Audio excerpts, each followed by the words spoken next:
Dear student, hopefully you are doing well. I am your math teacher Masood Mubashir and you are watching your favorite channel Learning Zone. आज के दिन exercise 2.9 का question number 3 solve करेंगे। इससे पहले question number 1 और question number 2 हम detail से समझ चुके हैं। उस वीडियो का लिंक डिस्क्रिप्शन में मौजूद है। वीडियो को स्टार्ट करने से पहले अगर आप चैनल पर नए हैं तो चैनल को ज़रूर सब्सक्राइब कर लीजिएगा। उसका फ़ायदा ये होगा कि जब भी मैं कोई वीडियो अपलोड करूँगा उसका नोटिफिकेशन भी आपको साथ साथ मिलता रहेगा, इसलिए साथ आप बेल आइकन भी प्रेस कर लें। अभी चलते हैं व्हाइट बोर्ड की तरफ और एक्सरसाइज 2.9 का क्वेश्चन नंबर 3 सॉल्व करते हैं। एक्सरसाइज 2.9, ठीक है। क्वेश्चन नंबर 3 अभी हम इसका सॉल्व करेंगे। क्वेश्चन नंबर 3 है find the cubes of the following. Cubes के बारे में डिटेल से हमारी डिस्कशन हो चुकी है। इससे जो पहली वीडियो है उस वीडियो का लिंक डिस्क्रिप्शन में मौजूद है।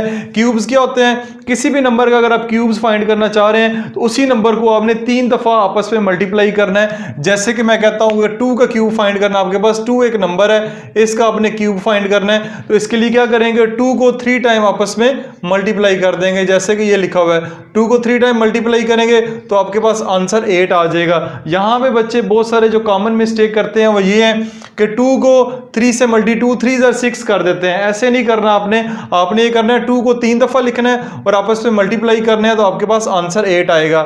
लेकिन हमारे पास इस वक्त जो क्वेश्चन मौजूद है क्वेश्चन नंबर 3 में वो सारे डेसिमल नंबर हैं। तो अगर इन नंबर्स का हम क्यूब्स फाइंड कर सकते हैं तो डेसिमल नंबर्स का भी क्यूब्स फाइंड करना कोई मुश्किल काम नहीं है। आपने क्या करना है, डेसिमल नंबर को लिखना है। जैसे कि पार्ट 1 है इसका 1.4।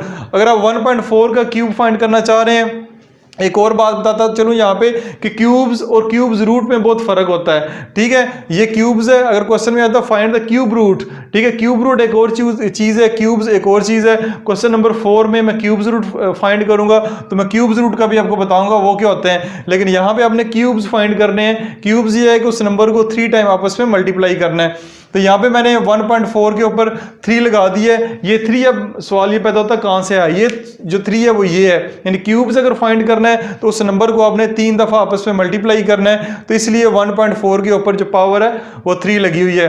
तो मैं क्या करता हूँ, इसको 3 दफ़ा आपस में मल्टीप्लाई कर लेता हूँ, यानी 1.4 मल्टीप्लाई बाय 1.4 मल्टीप्लाई बाय 1.4। अब तीनों को बारी बारी मल्टीप्लाई करेंगे। कैलकुलेटर का इस्तेमाल भी बच्चे कर लेते हैं, ठीक है, लेकिन पॉइंट में मल्टीप्लिकेशन भी मैंने यहाँ पे क्वेश्चन सॉल्व किया हुआ है, वो भी मल्टीप्लाई करके देता हूँ कि पॉइंट में अगर मल्टीप्लिकेशन करेंगे तो कैसे करनी होती है। जैसे कि इन दो को अगर आप मल्टीप्लाई करना चाह रहे हैं 1.4 मल्टीप्लाई बाय 1.4, इनको मल्टीप्लाई करना चाह रहे हैं तो आप इस तरह लिखेंगे 1.4 मल्टीप्लाई बाय 1.4। क्या करेंगे, 4 4 जा 16, यानी 4 को 4 से करेंगे, 4 4 जा 16, एक कैरी जाएगा वो यहाँ पे लगा दें, 4 1 जा 4 और यहाँ पे 5 आएगा।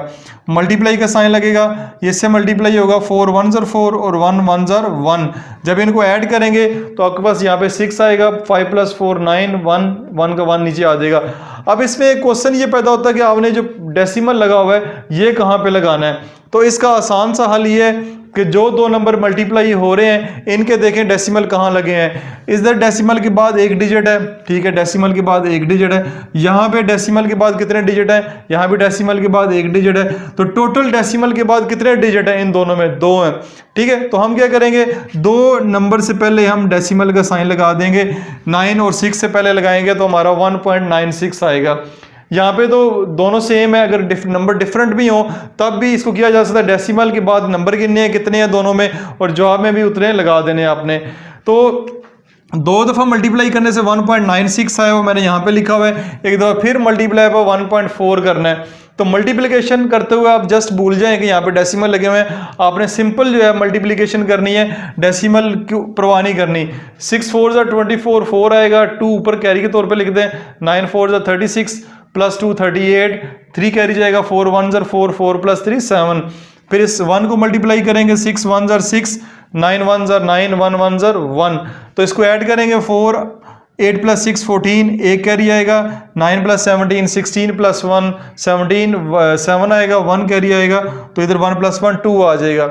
अब अगर गौर से देखें तो पॉइंट के बाद कितने डिजिट हैं, यहाँ पे पॉइंट के बाद 2 डिजिट है, यहाँ पॉइंट के बाद 1 डिजिट है, तो टोटल कितने हो गए, 3 डिजिट हो गए, यानी पॉइंट के बाद अब इधर 3 डिजिट हैं। तो डेसिमल आपने कहाँ लगाना है, 1 2 3, यानी यहाँ पे लगाएंगे, पॉइंट के बाद आपके पास यहाँ पे 3 डिजिट मौजूद होने चाहिए, 2.744 आ रहा है। तो पॉइंट आपने ऐसे लगाना है।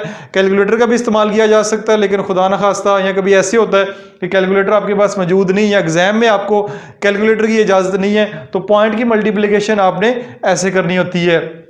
तो इन तीनों को मल्टीप्लाई करने के बाद जो 1.4 का क्यूब आया वो 2.744, ठीक है। इसको ऐसे नहीं पढ़ना 2.744, आपने पढ़ना 2.744 या 44 पढ़ लें, इसको ऐसे पढ़ते हैं।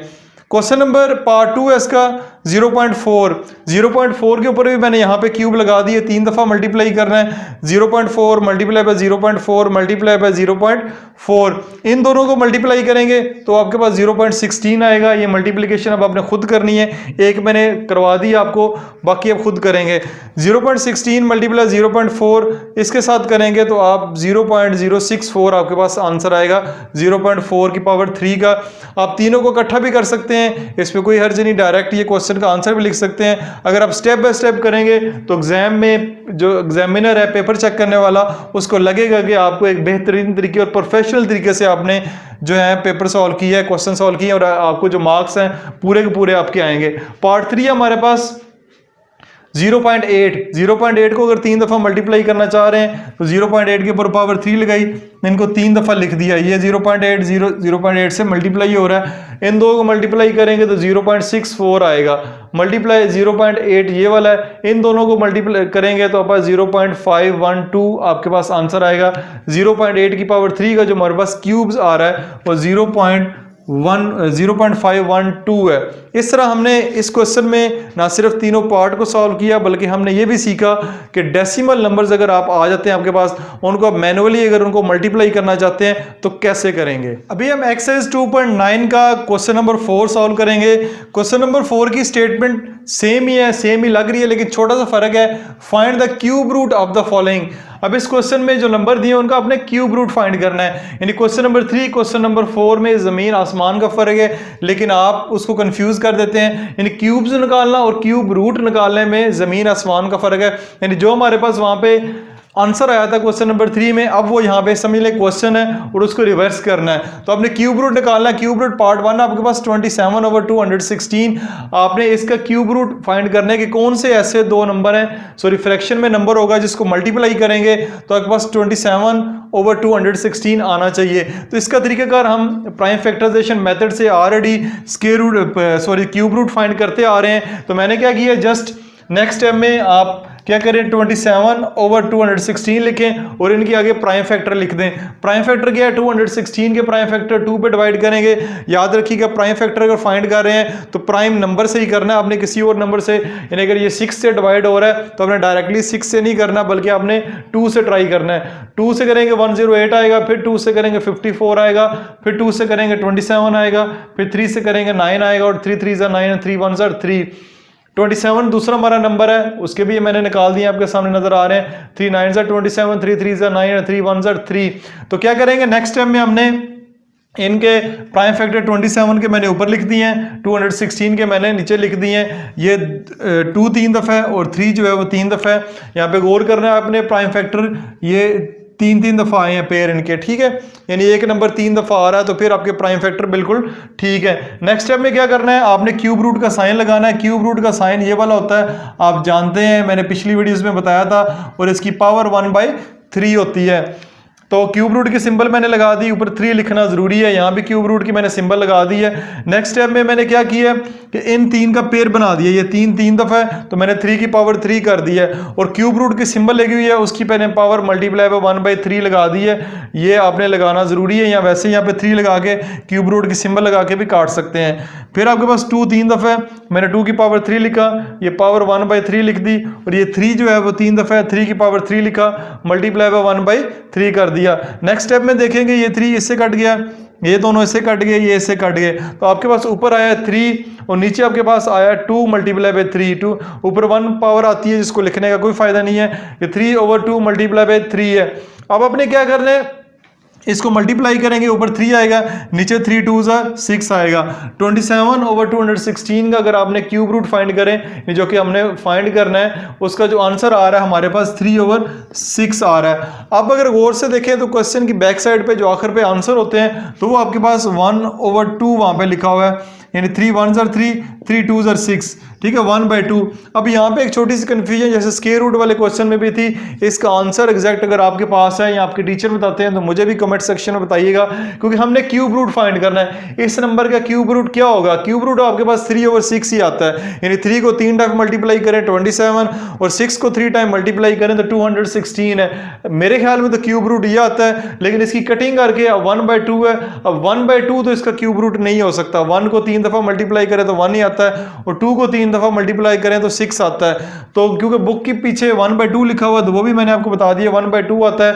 तो 3/6 अगर आपके सर लिखते हैं तो आप 3/6 भी लिख सकते हैं, या 1/2 लिखते हैं तो 1/2 भी आप लिख सकते हैं। जैसे आपके टीचर इसको रेकमेंड करेंगे वैसे कर लीजिएगा। क्वेश्चन नंबर 4 का पार्ट 2 करेंगे। पार्ट 2 में आपके पास जो नंबर दिया हुआ है 35,937 का, आपने क्यूब रूट फाइंड करना है। क्यूब रूट फाइंड करने का मेथड नहीं लिखा हुआ, हम जो मेथड ऑलरेडी पढ़ रहे हैं वह प्राइम फैक्टराइजेशन मेथड। तो सबसे पहले 35,937 के आप प्राइम फैक्टर फाइंड करेंगे, जो कि मैंने फाइंड किए हुए हैं।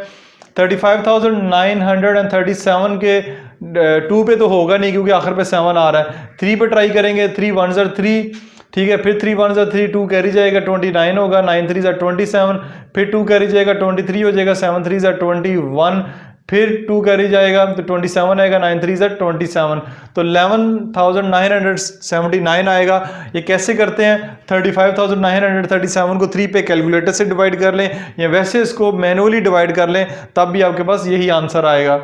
फिर 3 पे करेंगे तो 3,993 आएगा, फिर 3 पे करेंगे तो 1,331 आपके पास आएगा। फिर आप इसको बाकी किसी नंबर पे नहीं जा रहा, डायरेक्टली ये 11 के ऊपर जाएगा, 11 पे डिवाइड करेंगे 121 आएगा, फिर 11 पे डिवाइड करें तो 11s are 121 होता है और 11 1s are 11। तो जब भी आपके पास एक अगर नंबर आ गया है, प्राइम नंबर आ गया आपके पास, तो दूसरा आप कोशिश करेंगे, आपको पता होना चाहिए कि एक और पेयर इसका आना है, फिर एक और नंबर आना है, 3 दफ़ा 3 आना है। अगर 11 आया तो फिर 3 दफ़ा 11 ने आना है, फिर बाद में भी 11 पे ज़रूर ट्राई करें, वो क्वेश्चन के पेयर जो है वो आएंगे। अगर 3 आ रहा है तो दोबारा 3 पे चेक करें, 11 आ रहा है तो दोबारा 11 पे चेक करते जाएं। कम से कम 3 दफ़ा तो नंबर आना ज़रूरी है। अब क्या करेंगे, जो हमने प्राइम फैक्टर फाइंड किए वो यहाँ पे मैंने लिख दिए हैं इसके सामने। 3 multiply by 3 multiply by 3 multiply by 11 multiply by 11 और मल्टीप्लाई बाय 11। नेक्स्ट स्टेप में क्या करते हैं, हम क्यूब रूट की सिंबल डाल लेते हैं दोनों तरफ, left hand side right hand side के ऊपर क्यूब रूट की मैंने सिंबल लगा दी है। तो इससे नेक्स्ट स्टेप में हमने पेयर बनाने हैं, वो हम बना लेते हैं। ये एक पेयर है और ये आपके पास एक पेयर है, तो इसको 3 की पावर 3 कर दें, इसको 11 की पावर 3 कर दें।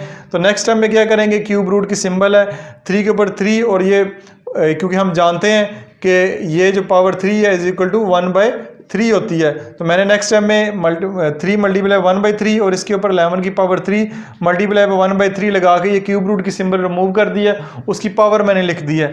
नेक्स्ट टाइम में क्या किया, इसको काट देते हैं, इसको काटेंगे तो ये कटिंग हो जाएगी, ऊपर 1 रह जाएगा, उसको लिखने की ज़रूरत नहीं है। तो 3 मल्टीप्लाई बाय 11 आएगा, 11 3s are 33, तो 33 वो नंबर है जिसको 3 दफ़ा अगर आपस में मल्टीप्लाई करेंगे तो आपके पास 35,937 आएगा, और यही इसका आंसर और यही चीज़ हमने फाइंड करनी है।